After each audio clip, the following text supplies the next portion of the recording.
Hello दोस्तों, क्या हाल चाल है।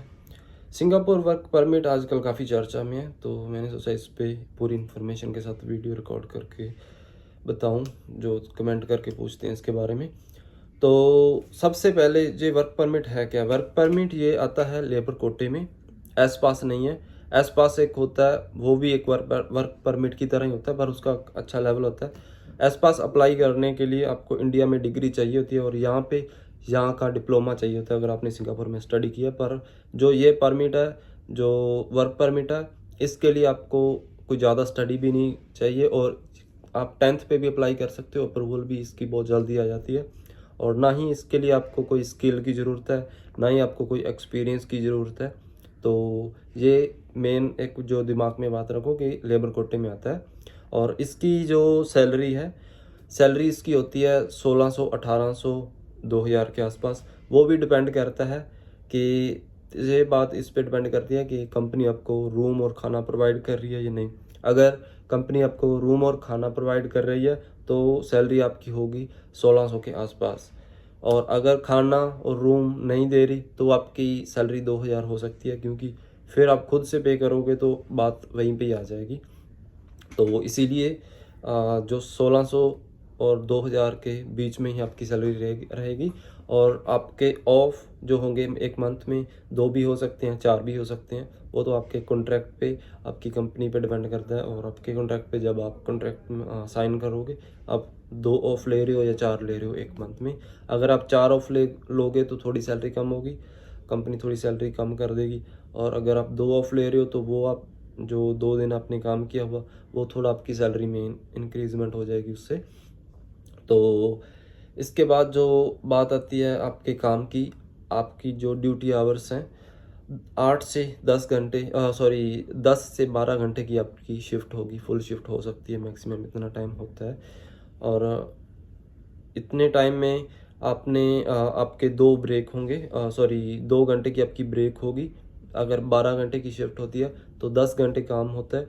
2 घंटे आपको रेस्ट के लिए, खाना लंच सारा कुछ उसमें, उसके लिए आपको ब्रेक होगी। दोपहर को आपको रेस्ट करने का टाइम मिल जाता है। और एक बात और, ये 2 ईयर्स का, 2 साल का परमिट होगा।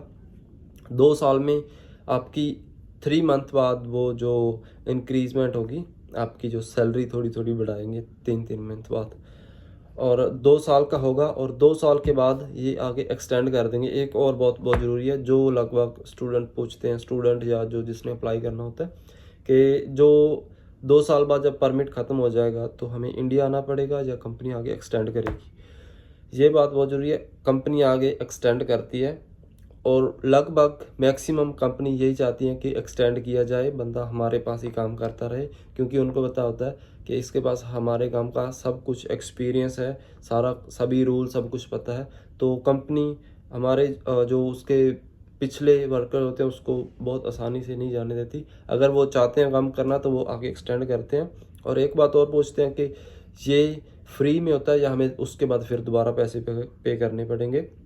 ये कंपनी बिल्कुल फ्री में करेगी, इसके लिए आपको कोई पैसे पे करने की ज़रूरत नहीं है। सिर्फ आपको, आपका जब परमिट एक्सपायर होगा, आपको किसी क्लिनिक में जाके आपको जो अपना जो बॉडी का टेस्ट है वो टेस्ट करवा के अपने कंपनी को देना है, तो कंपनी आगे एक्सटेंड कर देगी। इसके लिए आपको कोई पैसा पे करने की ज़रूरत नहीं।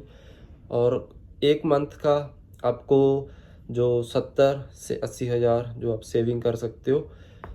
बाकी एक बात, वीडियो में मैं देख रहा था, एक भाई बोल रहा था आप इस परमिट पे लाख, 2.25 लाख अच्छे से कमा सकते हो सिंगापुर में। वैसे मैं उस पर कोई बात तो किसी पे नहीं कर सकता, पर इतना है कि 2 लाख तो शायद ज़्यादा ही होगा। 70-80 हज़ार इस पे आप बोल सकते हो भी, आप खर्चा एक्स्ट्रा ज़्यादा ना करो तो। जो आप लगभग यही सभी बोलते हैं कि अगर मतलब 2000 सैलरी है तो 2000 के 1 लाख से ऊपर बनते हैं, तो वो बोलते हैं कि अच्छे खासे 1 लाख से ऊपर कमा रहा है। असल में मेरे नज़रिए में कमाई हम उसको नहीं बोल सकते जो आपकी टोटल सैलरी है। आपकी टोटल सैलरी में से आपका रूम भी जाना है, डेली का आपका जो मेट्रो का खर्चा, आना जाना, और भी आपने कहीं बाहर से अपना खुद से भी कई बार खाना खाना होता है। अगर कंपनी दे भी रही है तो फिर वो तो एक बार देगी, उसके बाद भी तो आपने पूरे 24 घंटे में खाना खाना होता है। कपड़े की भी ज़रूरत होती है, शूज़, सारा कुछ। आपका बॉडी वॉश और जो शैम्पू, क्लॉथ, वो आप कपड़े वॉश करने हैं, डिटर्जेंट वगैरह, छोटी छोटी चीज़ों के बहुत ज़्यादा खर्चे हो जाते हैं।